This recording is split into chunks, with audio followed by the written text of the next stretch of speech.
नमस्कार दोस्तों, RM school of competition में आपका स्वागत है। लेक्चर 1 में जो भी हमने पढ़ाया था, रिस्पांस अच्छा मिल रहा है। जिस लेवल पे हमारा चैनल है उसमें रिस्पांस आप लोग बहुत अच्छा दे रहे हैं। हमने क्लास में उसको याद करने का प्रयास किया था। आपको याद होगा हमने क्या क्या किया था। एक बार उसको रिवीजन भी करेंगे कुछ चीज़ों को और फिर आगे बढ़ेंगे। आज का जो लेक्चर होगा, आज भी ऐसे कुछ टॉपिकों को लेंगे, कुछ रूट वर्ड को लेंगे, उसके इर्द गिर्द आते हुए क्वेश्चन जो है उसको भी समेटेंगे। जल्दी सॉल्व करेंगे। हमारी कोशिश है कि 60 में 60 है और नहीं तो मिनिमम 58 लाना है। देखो 50 हर कोई लेके आ जाता है जो थोड़ा सा पढ़ता है। ये लड़ाई 8 क्वेश्चन 10 क्वेश्चन का 8 क्वेश्चन का ही है। 8 क्वेश्चन अगर आप सही से बढ़ा लिए अपना तो समझो कि आप बेड़ा पार कर गए। उसी को दूर, जो समस्या होता है, कन्फ्यूजन होता है, उसी को दूर करेंगे हम। देखो हमने कल क्या किया था। हमने कल किया था दसों दिशाओं की बात किया था। दसों दिशाओं में हमने क्या किया था। हमने बोला था भैया ये कर लेते हैं, सिंपल सी बात है। एक लाइन खींच लो पहले, फटाफट यही तो किया था।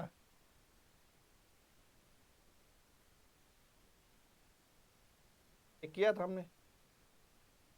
फिर क्या किए, फिर बोले कि भैया इसको ईस्ट बोलो,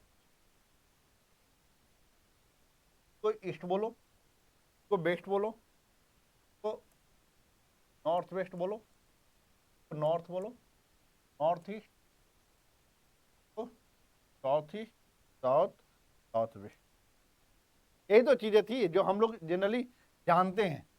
और जब जानते हैं तो ये चीजें अब आपको पता है, तो अब इसमें क्या है, हम लोग इसको क्या बोल रहे हैं, भैया ये पूर्व है। ये क्या बोल रहे हैं, इसको पश्चिम बोल रहे हो। कहानी आपको याद होगा, पक्का याद होगा। ये उत्तर है, ये दक्षिण है। हमने बोला था कि भैया तुम प्राची के साथ है कहाँ, स्कूल में। और जब वहाँ झगड़ा हुआ तुम्हारा, जब कॉलेज छोड़, स्कूल छोड़ के जब कॉलेज में गए तो वहाँ तुमको नहीं मिल गई प्रतीची। आवे तो वहाँ तुम्हारा चल रहा है। अब दोनों चल के क्या कहे, आप बोले कि नॉर्थ इंडिया जाके हम क्या करेंगे, थोड़ा सा घूमते हैं। तो यहाँ पर तुम उदीची बन गए, उदीची उत्तर में। और नीचे में गए तो आवाची। ठीक है, ये चारे चीज हो गए। अब हम एक चीज अलग देख लेते हैं। हमने बोला था नॉर्थ ईस्ट में जब देखोगे तो यहाँ ईशान कोण है। ईशान कोण मतलब शिव जी हैं। शिव जी ने क्या किया था, तांडव किया था, तो यहाँ आग्नेय हुआ था। यहाँ क्या हुआ था, इसी दंडा में हमने बोला था कि आग और वायु दोनों है, वायव्य। और यहाँ हमने बोला था जहाँ एक तरफ शिव जी हैं और नीचे नैऋत्य है। ये चारों आठों चीज याद हो गया आपको। एक हमने बोला था ऊर्ध्व और अध, ना आपको पता है ये दसों दिशा होगी। एक क्वेश्चन इसमें से आएगा, इसलिए तो प्रैक्टिस कर लो इसी तरीके से। हमने बोला था चारों तो आपको पता है, प्राची प्रतीची से मिले, प्राची से पहले मिले, प्रतीची से बाद में मिले, फिर नॉर्थ इंडिया घूमने गए उदीची के साथ, फिर दक्षिण में आए, क्या हो गया, अवाची। बस इस शिव जी तांडव किए, फिर आग लगा, आग और वायु एक साथ किए, फिर एक नैऋत्य है। याद हो गया आपको। अब देखो आज जो हम लोग करने वाला है, इसमें मेन जो की पॉइंट है प्रदेश है। और प्रदेश क्या है, प्रदेश क्या है, प्रदेश में ये देखना है आपको भैया। यहाँ पर देखो 4 क्वेश्चन बनते हैं इससे, और इसी में कंफ्यूजन होता है। और कंफ्यूजन को दूर करने के लिए पहले मैं बता दूं, प्रदेश से रिलेटेड जो चीजें होती है, 4 तरह का क्वेश्चन बनता है। एक प्रदेश से आने वाला हो, कोई स्त्री है उसका पति प्रदेश से आने वाला है, कोई आ गया हो। एक पति है जो आने वाला है, एक का आ गया है, और एक का है जो प्रदेश में ही है, और एक का है जो यहाँ से जाने वाला है। तो देख लो कितना, ये देख रहे हो, ये अगर मैप बनाए तो ये स्थिति बन रहा है। एक जाने वाला है, और एक जाने वाला है, और एक प्रदेश में है, समझ गया, और एक प्रदेश से आ गया है, और एक प्रदेश से आने वाला है। 4 तरह का चीज है। देख लो सबकी पत्नियों का क्या हाल होगा, ये जान लो। जिसका जाने वाला है और इसका पति से बहुत झगड़ा हो रहा होगा, कह रही होगी प्रदेश चले जाओ, चले जाओ तो ज्यादा अच्छा है। तो क्या है, वह स्त्री जिसका पति प्रदेश जाने वाला हो, तो वो एक चीज है। और एक वह स्त्री है जिसका पति प्रदेश से आने वाला हो, जो अपनी पत्नी से बहुत प्रेम करता है और वो आना चाह रहा है, उसकी पत्नी इंतजार करेगी तुम आओ, तुम्हें अच्छा अच्छा खाना खिलाएंगे। अभी संभावना है दोनों में, आने वाला भी और जाने वाला में। लेकिन यहाँ एक जगह जो है वो कंफर्म है, वो 100% है। वो क्या है, वह स्त्री जिसका पति परदेश से आ गया हो, ये 100% है। और एक है जो प्रदेश में है, किसी का, वह स्त्री जिसका पति प्रदेश में है, ऑलरेडी है, वही है, आया नहीं है, और एक आ गया है।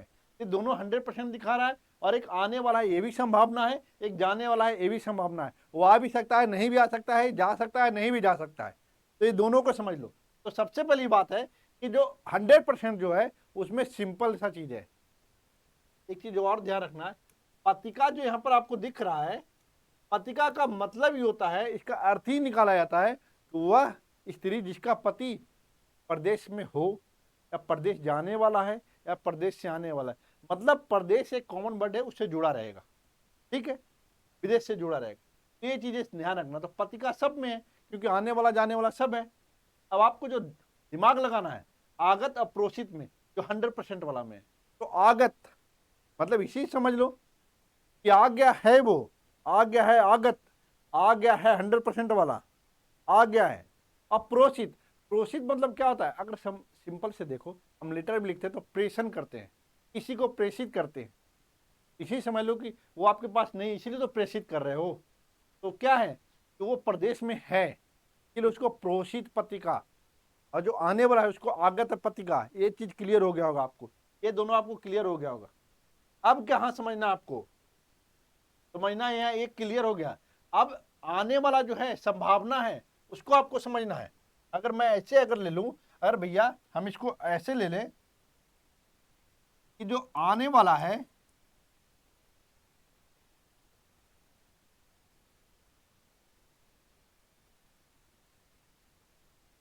आने वाला है, संभावना है, इसमें क्या है? सबसे पहली बात, ऐसे तोड़ो पहले, या इसको आगम कर लो या आग कर लो। आग, यहां पर आगम कर रहे हो तो यहां इसियत होगा, तोड़ लो इसको, यहां पर क्या होगा? इसियत होगा। तो मैं ये बोलूंगा कैसे याद कर लो, आग मिश्रित पतिका। क्यों कंफ्यूजन हो रहा है? सिर्फ मैं उसको तोड़ा हूं, ये क्या है? हम यही तो बोल रहे हैं, आग मिश्रित पतिका, यही तो मैं बोल रहा हूं, इसी को तोड़ के मैंने लिखा है। ये अक्सर जो इंग्लिश मीडियम वाले बच्चे हैं उनके लिए बड़ा आसान हो जाएगा, भैया ऐसे याद कर लेना, तोड़ के।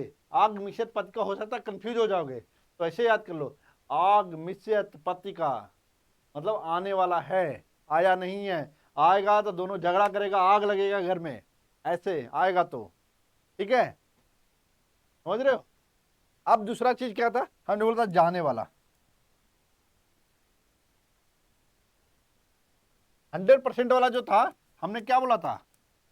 दो तरह की चीजें बन रही है, एक प्रदेश में है, प्रदेश में, प्रदेश में है मतलब है लिख रहा हूं तो प्रदेश में है, और एक प्रदेश में क्या है, एक प्रदेश में है और एक आ चुका है, मतलब आ गया है। हमने बोला था जो आ गया प्रदेश में है उसको आप क्या कर रहे हो? प्रोषित कर रहे हो, प्रोषित पत्रिका। और जो आ गया है वो आगत पत्रिका, हमने इतना करवाया था। अब जो लेकिन जाने वाला है उसको हमने क्या बोला था? भैया जाने वाला है तो इसको याद करो ऐसे,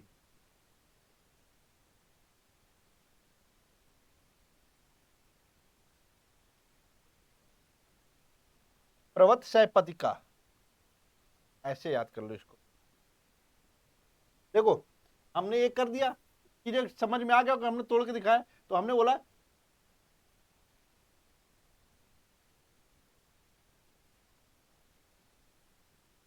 देखो, प्रवत सह पत्रिका, प्रवत सह पत्रिका मतलब ये तीनों अगर याद हो गया है तो इसको आपको ऐसे भी याद रख लेना है, ध्यान में रख लेना है कि कुछ ऐसा ही था, टफ टफ था, मिश्रित करके यहाँ भी सह करके था, कुछ यहाँ भी सह है, यहाँ भी सह है, ऐसा ही कुछ था। तो ये क्या है? संभावना वाला चीज क्लियर हो गया।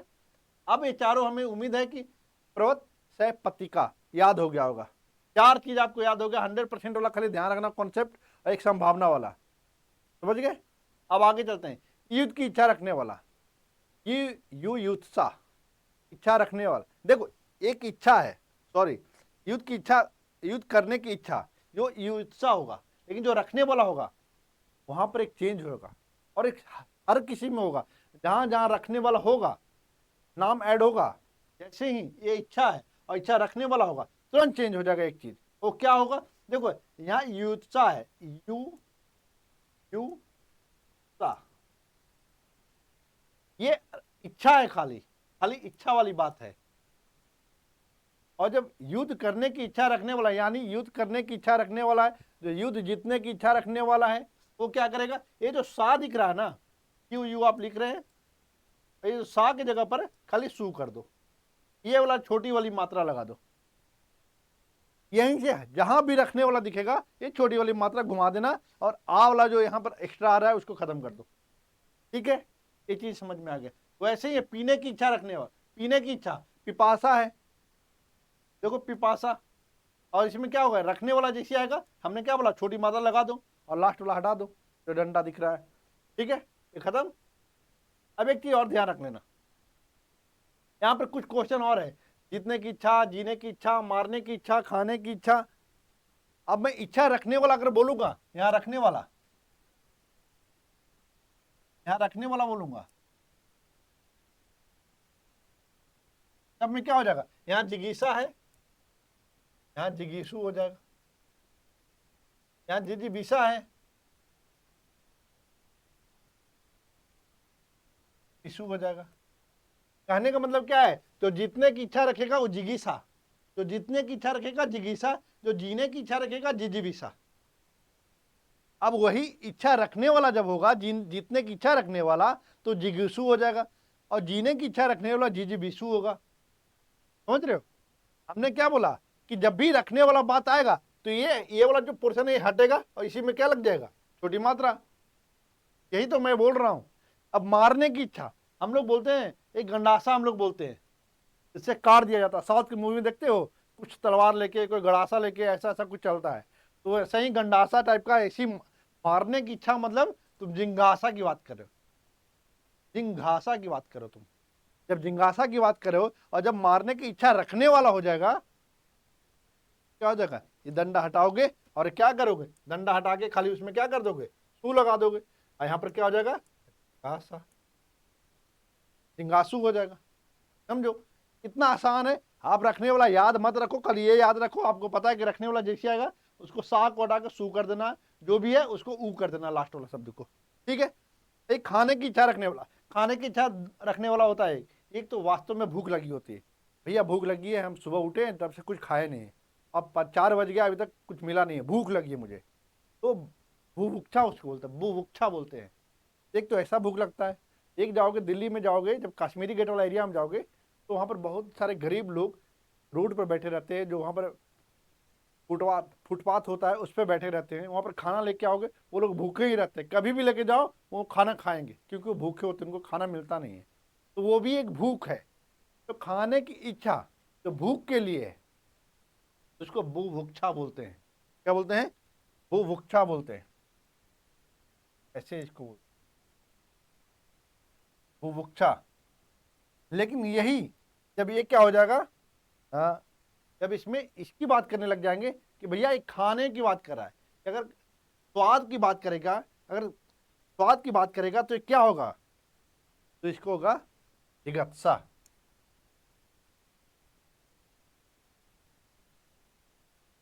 जिगत्सा, ये जिगत्सा है, जिगत्सा। अब समझ गए? अब यही बोल देगा कि भूख की इच्छा रखने वाला, खाने की इच्छा रखने वाला, जिसको भूख है वो भूखचू हो जाएगा, और जो स्वाद के लिए जाता है वो जिगत्सु हो जाएगा। अब देखो दो चीज समझ लो, यही अंतर होता है। यहाँ पर देखोगे मुखर्जी नगर वाला एरिया में कुछ एरिया ऐसा है कि यहाँ लोग पराठे वाली गली में पराठा खाने के लिए जाना चाहते हैं। घर में खाना बना हुआ है, लेकिन स्वाद के लिए कहाँ जाना चाहते हैं? चांदनी चौक की पराठे वाली गली में, क्योंकि बड़ा स्वादिष्ट पराठे मिलता है। तो स्वाद के लिए जा रहे हैं, इनको भूख नहीं लगा है, तो जिगत्सा की बात कर रहे हैं। जिगत्सा, खाने की इच्छा स्वाद के लिए, खाने की इच्छा स्वाद के लिए जिगत्सा, खाने की इच्छा रखने वाला स्वाद के लिए जिगत्सु। समझ में आ रहा है? ऐसे त्याग करने की इच्छा जिहासा, त्याग करने की इच्छा जिहासा, त्याग करने की इच्छा जिहासा। आज को क्या कर दोगे? और जब इच्छा रखने वाला होगा तो जिहासु। अब एक दूसरा चीज एक देख लो, अब तैरने की इच्छा करने वाला, अब बताओ तैरने की इच्छा करने वाला को क्या बोलेंगे? तितरसा बोलते हैं, तितिरसा बोल, इसको तितिरसा बोलते हैं, तितिरसा बोलते हैं। अब ये इच्छा रखने वाला होगा क्या होगा, तो यहाँ पर तितरसु खाली हो जाएगा।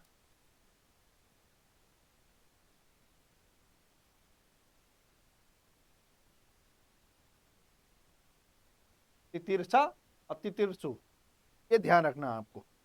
अगर ये ध्यान में है तो आराम से आप सॉल्व कर जाओगे सारे क्वेश्चन। ऐसे तो बहुत सारा क्वेश्चन बनता है कि सीखने की इच्छा करने वाला, काम की करने वाला, काम की इच्छा रखने वाला, तो बहुत सारा चीज़ें हैं जो अलग अलग बनेंगे, लेकिन उतना आपको ज़रूरत नहीं है। जो ज़रूरत है हम उसी को करवा रहे हैं, ठीक है। अब आगे देख लेते हैं। अब एक ये है कि मोक्ष की इच्छा रखने वाला, मुमुक्षा। आप बनारस जब जाओगे तो बहुत सारा ऐसा चीज मिलेगा। बहुत लोगों की इच्छा होती है कि मैं मर जाऊं तो मुझे बनारस में मेरा अंतिम संस्कार करना। कहते हैं कि वहाँ जिसका अंतिम संस्कार होता है वो मोक्ष की प्राप्ति होती है। तो मोक्ष की इच्छा रखना मुमुक्षा होता है। लेकिन वही जब मोक्ष की इच्छा रखने वाला है, जो व्यक्ति कह रहा है, जिंदा है, वो रहा है कि जब मैं मरूं मेरा अंतिम संस्कार बनारस में, मेरे मुझे जलाना कहाँ, बनारस में। जब बनारस की बात करता है तो वही बोल रहा है कि मुमुक्षु, मुमुक्षु इच्छा रखने वाला। हमने बोला ना मोक्ष, देखिए इसमें क्या है, आप बौद्ध धर्म पढ़ो, जैन धर्म पढ़ो, सब में मोक्ष की बात किया जा रहा है। अब मोक्ष की बात किया जा रहा है, मोक्ष कैसे मिलेगा? मोक्ष क्या है? मनुष्य जो बने हो तुम, उसमें क्या है, कहते हैं कि ये जन्म लेने का जो बारंबार क्रिया है, कभी किसी चीज में कभी चीज में, तब तुम्हें मुक्ति मिल जाएगी, तब मोक्ष मिल जाएगी, उसी की बात किया जाता है। तो कोई इच्छा रख रहा, मोक्ष की इच्छा रख रहा, तो मुमुक्षा। अब मोक्षा खाली ऐसी याद मत कर लेना, लिख भी लेना कि कैसे है, छोटी वाली है कि बड़ी वाली है। जब एग्जाम में बैठोगे तो बड़ा कंफ्यूजन होगा, अभी तो बड़ा अच्छा लग रहा है। तो मुमुक्षा दोनों छोटा है, इसमें छोटी वाली है वो। अब इसमें देखो, एक है मोक्ष की इच्छा रखने वाला, मोक्ष की इच्छा रखने वाला। अब देखो सब चीज ध्यान रखना है कि ऐसे नहीं होगा, करना तो पड़ेगा, नहीं करोगे तो काम गड़बड़ाएगा, ठीक है। तो हमने बोला था कि सब चीज ध्यान रखना है। ये मोक्ष की इच्छा रखने वाला मुमुक्षु। अब मरने की इच्छा करने वाला, देखो एक मारने वाला था, एक हमने पढ़ा था मारने वाला, मारने की इच्छा, मारने की इच्छा हमने बोला था सिंघासा। लेकिन एक बोल रहा है मरने की इच्छा। अरे भैया, अब कौन मरने की इच्छा करने लग गया यार? होता है मरने की इच्छा इसका, वो ऐसे लोगों से पूछो जो किसी ऐसे पीड़ा से गुजर रहा होता है, लगता है कि अब वो सहन नहीं होगा, तो कहता है कि काश हम मर जाते। मरने की इच्छा करता है वो। मरने की इच्छा जब करेगा तो मुमूर्षा की बात कर रहा है वो, मुमूर्षा, मुमूर्षा। इसमें ध्यान रखना, मुमुक्षु में जहां, मुमुक्षा में जहां दोनों छोटी है, मुमूर्षा में एक बड़ी एक छोटी है, ध्यान रखना है। यही सारी चीजों में पकड़वा रहा हूं ताकि शब्द, वाक अशुद्धि और शब्द अशुद्धि में जब पकड़ोगे तो यही सारी चीजें अगर आएगी तो इसको कंफ्यूजन को दूर करना है, ठीक है। और मरने की इच्छा जब करोगे तो मुमूर्षु, मरने की इच्छा रखने वाला। हमने बोला मुमूर्षा इच्छा है और मरने की इच्छा रखने वाला मुमूर्षु, तो ये ध्यान रखना है। तो मुमूर्षा और मुमूर्षु में एक ही चीज ध्यान रखना है, बीच वाला एक बड़ी है, बाकी सब छोटी है। जिसके हाथ में धनुष हो, अब हाथ में क्या क्या चीजें, ये सब कीवर्ड है कि नहीं? देखो ये तीनों में हाथ है, हाथ धारण, पर्वत को धारण करने वाला हाथ में धारण कर रहा, तो एक कॉमन चीज है। तो जो धनुष को धारण कर रहा है धनुर्धर, ये नहीं है धनुर्धर, ठीक है। ठीक है, अब धनुर्धर क्या है? अब भाई राम जी को बोलते हैं धनुर्धर है। जिसके हाथ में खड़ग हो खड़गधारी, पर्वत को धारण करने वाला गिरधारी। इस तरह से चीजें याद रखना है, ठीक है। कुछ क्वेश्चन और है, करवा देता हूं जल्दी से, फिर इसको खत्म करेंगे। एक पर्वत के नीचे की समतल भूमि और पर्वत के ऊपर की समतल भूमि, ये कुछ बात नहीं करे, इसको समझने की बात है। ये तो याद करोगे तो थोड़ा कंफ्यूजन होगा। कोई एक तरीका ये है, चाहे तो इसको ऐसे कर लो भैया, ये ये पहाड़ है, कौन है? हम तीन हिमालय पढ़ते थे, ऐसे नहीं, ऐसे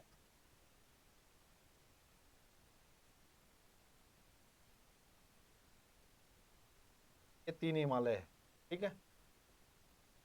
अब हिमालय जब पढ़ते हो तो देखोगे कोई कोई एरिया में क्या करोगे, यहाँ पर सेम समतल भूमि होता है। और ये जब जाओगे शिवालिक वाला एरिया में, तो शिवालिक तीन तरह का है ना, तो शिवालिक जो सबसे नीचे वाला है, जो सबसे नया है, उसके नीचे के जाओगे जो बोलते हैं तराई वाला एरिया, वहां पर जब जाओगे तो इस एरिया को भी एक नाम दिया गया है। तो देखो, तो समतल के पर्वत के नीचे जो इसकी बात कर रहा है, जो ये वाला है, ये पर्वत है, और ये जो ऐसे है नीचे वाला भाग, ये अगर बात कर रहा है, तो ये समझ रहे हो, ये समझ में आ रहा है कि नहीं, जो पर्वत के नीचे की समतल भूमि है और पर्वत के ऊपर की समतल भूमि, तो ये भी समतल भूमि है पर्वत के ऊपर। अब देखो ऊटी जाओ तो वहां पर देखिएगा बीच में एक जगह है, तो बहुत सारे ऐसे पहाड़ों पर जाओ, नैनीताल क्या एक पहाड़ पर बसा है।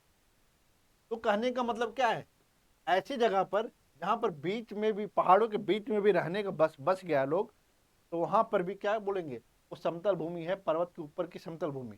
लेकिन पर्वत के नीचे की समतल भूमि ये वाला एरिया जो सबसे नीचे है, जो तराई से एरिया होते हुए जाता है, ठीक है। तो यही ध्यान रखना है, जो पर्वत के नीचे की समतल भूमि है उसको उपत्यका बोलते हैं, उपत्यका। और जो नीचे है अधित्यका। तो याद करो इसको। एक और चीज देखोगे, ये जो एरिया है ना, ये क्या आ रहा है, मिलन है सर, इसको द्रोणी बोलते हैं, ठीक है, इसको द्रोणी बोलते हैं। अब चलो एक चीज और दिखेगा कि कई पहाड़ी है, वो कहते ना, जब देखोगे, जब हिमालय की द्रोणियों को देखोगे, जब बृहत हिमालय, ये जो तीन हिमालय की मैं बात कर रहा हूँ, तो कोई के कई पहाड़ियों के बीच में जो घाटी बनता है ना, जो कई पहाड़ियों के बीच में जो स्थान होता है उसको घाटी बोलते हैं, ये ध्यान रखना।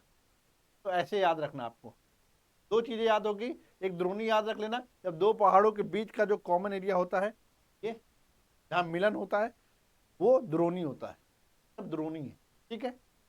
अब आगे चलो, नव विवाहिता स्त्री को क्या बोलते हैं, तो इसको नवोढ़ा बोलते हैं। इसमें कोई है नहीं, सब याद कर लेता है।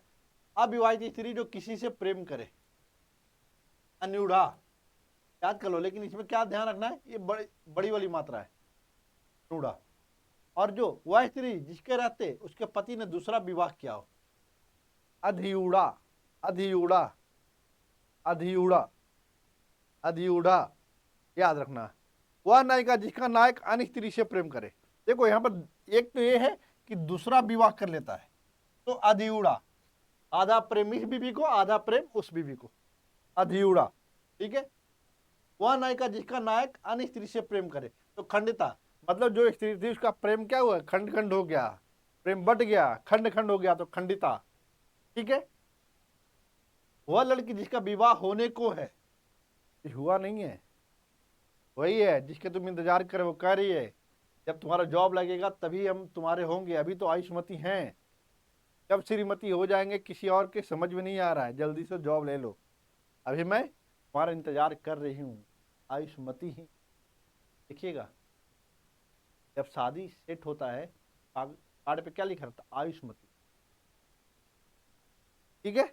उसी तरह से विवाह होने को है, मतलब रिश्ता लग गया भैया, तुम बेरोजगार रहोगे, वो निकल ली। इसीलिए अब ध्यान रखो कि ऐसा ना हो कि आयुष्मती कार्ड पर तुम्हारी वाली का नाम रहे और दूसरी तरफ तुम्हारा नाम रहे, तब अच्छा है, ध्यान रखो। तो आयुष्मती है, विवाह होने वाला है, ठीक है। अब देखो 10 वर्ष की अवस्था वाली अविवाहित कन्या गौरी, सिंपल है, भूलोगे नहीं। 12 से 16 वर्ष की अवस्था वाली नायिका, एक किशोरी है। देखो 12 से 16 वर्ष वाला नायक हो या नायिका हो, ये ध्यान रखना, इस समय जो हार्मोन होता है बड़ा कमाल का होता है।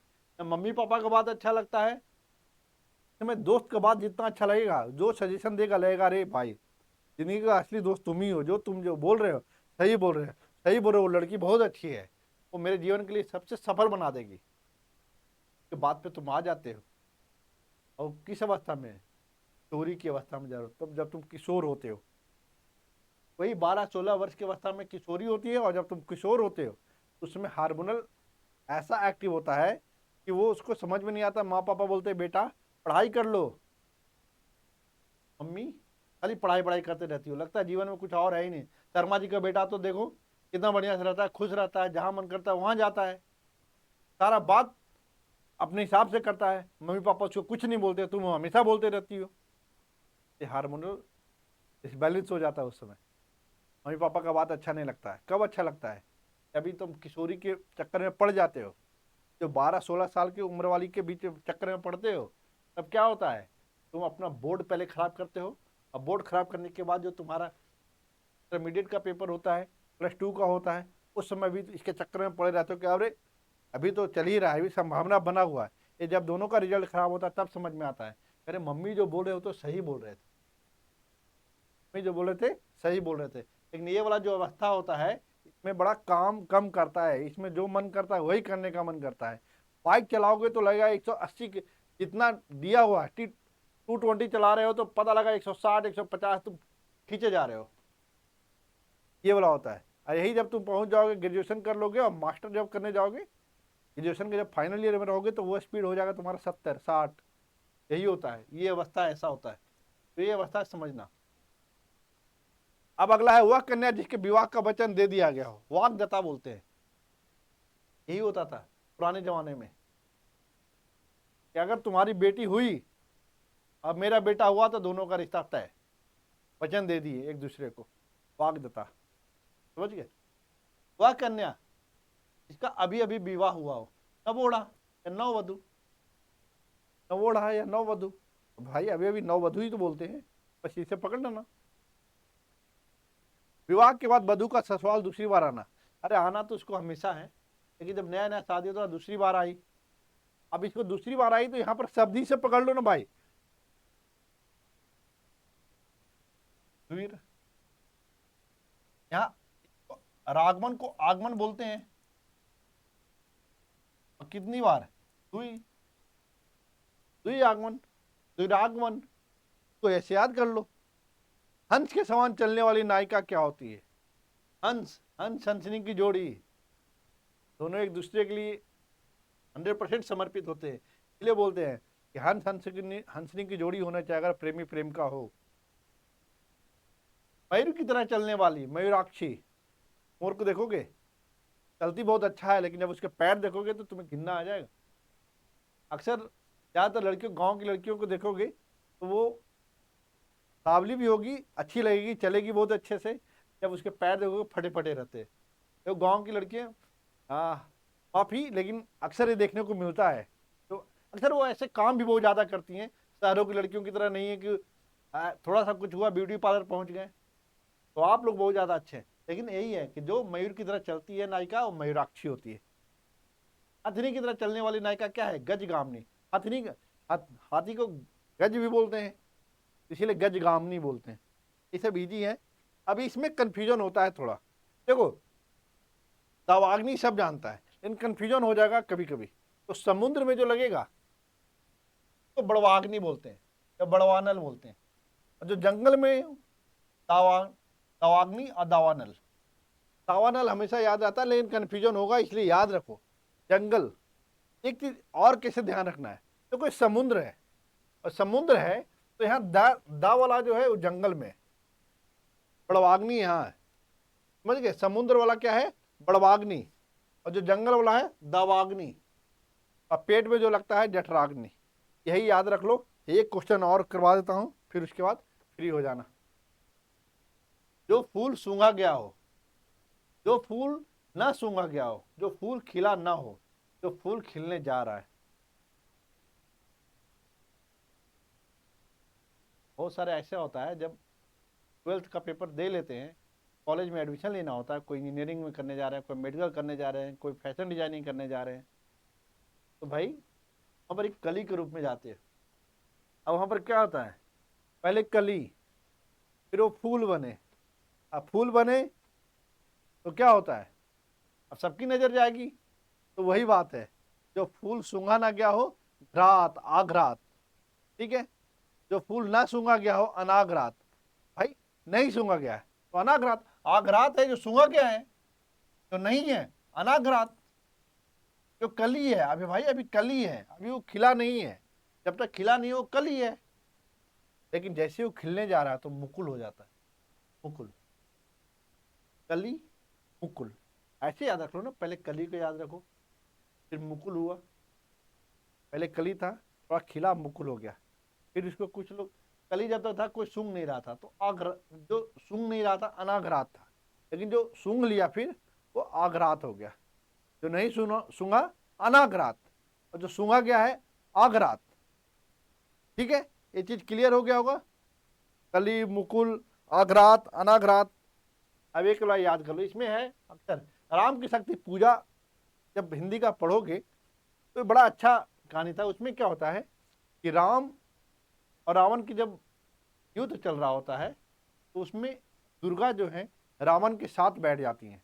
तो उसी समय कहा जाता है कि रावण के पास तो शक्ति है, दुर्गा साक्षात है, कैसे हरा पाएंगे। राम जी जो भी वाण चला रहे थे तो कोई असर नहीं हो रहा था, इसीलिए वो शक्ति दुर्गा की आराधना करने के लिए उनकी पूजा करते हैं। और जब वो पूजा करते हैं तो उन पर कमल चढ़ाया जाता है। यही इंदिवर चढ़ाने की बात करते हैं। इंदिवर जब चढ़ाते हैं उसमें क्या होता है कि जब अंतिम 108 फूल जब चढ़ाना होता है, एक जो फूल रहता है वो जब पूजा कर रहे होते उसी समय दुर्गा जी आती हैं, उसका एक फूल साइड कर लेते हैं उनका परीक्षा लेने के लिए। तो वो बड़ा उदास हो जाते हैं राम जी। अरे अब बताओ, शक्ति जब पूजा कंप्लीट होने वाला था उसी समय एक हमारा कमल इंदिवर पता नहीं कहाँ चला गया। अब ऐसे में तो ये पूजा असफल हो जाएगा, दुर्गा फिर शक्ति तो रावण के साथ ही रहेंगी, मेरे साथ तो होंगी नहीं। ऐसे में डिसीजन लेते हैं कि अपना एक इंदिवर के रूप में अपनी आँख को भी रख देंगे। जैसे ही वो आँख निकालने का प्रयास करते हैं उसी समय दुर्गा जी उनको दर्शन देती हैं। तो वही इंदिवर की बात होती है, ध्यान रखना। राम जी वाला याद रखो, राम की शक्ति पूजा वाला इंदिवर बोलते हैं। नीला क्यों है? क्योंकि भाई, और भी याद रख लो, नीला को नील से याद रखो भाई, इंदिवर होगा कि कोकनद होगा, ये ध्यान रखना। नीलोत्पल तो क्लियर याद रहेगा। इंदिवर से इंडिगो से ऐसे याद कर लो, इंडिगो भी बोलते हैं। तो इंडिगो क्या हो गया, इससे पकड़ में आ जाएगा, नीला वाला बात कर रहा है। लाल कोकनद, कोकनद, लाल कोकनद। हम कितना बोल रहे हैं, हम 3 याद करने बोल रहे हैं। तो सीताम्बुज जब याद कर लोगे तो सीधी शादी सब साफ। ठीक है, देखो अक्सर क्या होता है ना, जब तुम बोध गया जाओगे ना तो वहाँ के मंदिर में देखोगे वहाँ कई सारे कमल चढ़ाए जाते हैं। कमल में देखोगे इस तरह के फूल बहुत चढ़ाए जाते हैं। तांबूज, ये पुंडरिक है, पुंडरिक सफेद पुष्प है, कमल है, उसको पुंडरिक बोलते हैं। लाल वाला को कोकनद बोलते हैं, और जो नीला वाला है उसको इंदिवर या नीलोत्पल। और सफेद वाला को क्या बोलते हैं? सफेद वाला पुंडरिक या सीताम्बुज बोलते हैं। इतना ध्यान रखना है। खिला हुआ कमल, तरसित, सरोज, एक ध्यान रखना। तो कमल, कमल की जब बात करेंगे, बड़ा कमाल की चीज है कि जब जो कीचड़ में उगता है कमल, जो कीचड़ से उगता है, उसको तो हम बोल देते हैं भाई ये क्या है, पंकज है। लेकिन यही जब कहते हैं कि शिव जी पे कोई पानी चढ़ा और जब पानी जाके जहां जमा कर तो होता है, वहां पर जो कमल उगता है उसको जज बोलते।